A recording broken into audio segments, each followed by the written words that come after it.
What is going on, everyone? And in today's video, I'm going to be teaching you how to use the GFUEL to-go scooper the right way.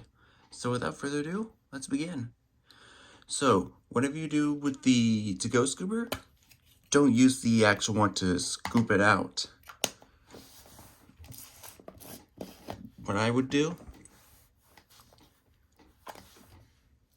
is I grab the scooper from the tub,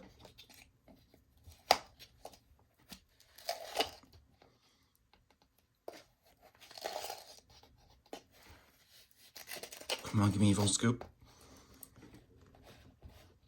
Got it. And level it out. Set it right here. And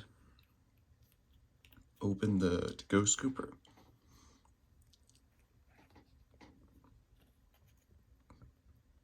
And pour all the contents in here.